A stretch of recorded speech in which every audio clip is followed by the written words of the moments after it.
Well, I'm Sandy Senn, Senate District 41, and just like everyone else who's been here today, I need to start first by thanking God and my family, because without them, I would never have been able to run for office.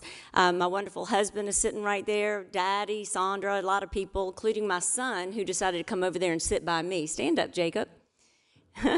Had my husband not just retired from the city of Charleston about the time Paul Thurmond decided he was going to step down, I would have never been able to take this job because, of course, he's now able to help even more so than he already has been at home to help care for Jacob.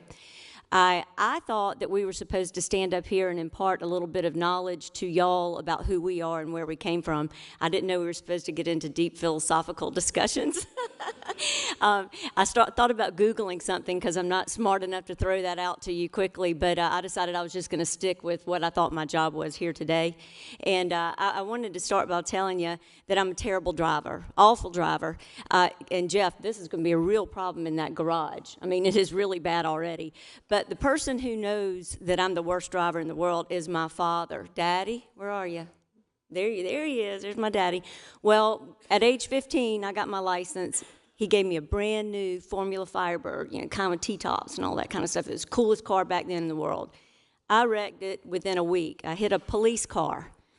And I was supposed to be at school. I had taken off for lunch at Brooklyn Casey High School, so I had to hurry and get back, and of course, the car's messed up. And then the next week, I hit it on the other side.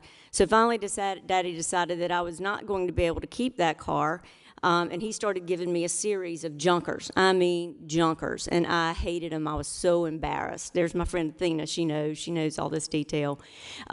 So I ended up killing, unfortunately, and this was not intentional, but because he gave me junkers, I killed 2 cars with no oil and 1 car with no water.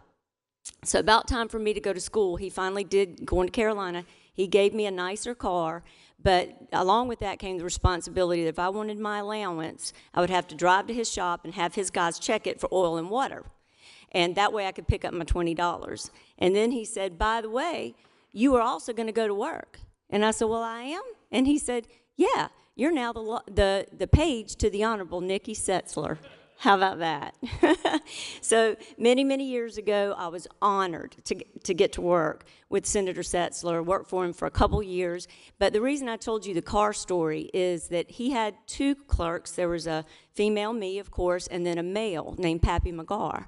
And every time I would come in and ask the senator what I could do for him, it would be like, well, you can, write so-and-so a letter or do something like that. But Pappy would always get to drive his car to go get stuff. And I'm convinced that first I thought he's just sexist. He didn't think women can drive. Now I'm convinced Daddy told him I couldn't drive. And that would be right. It remains true today. In any event, I am so honored to all of y'all. I'm looking so very forward to working with you, my colleagues. I know you'll stay out of my way in the parking garage. I'm looking forward to working with my sister senators as well. And again, just honored to be here, and thank you to the people in Charleston, Senate District 41. Thanks.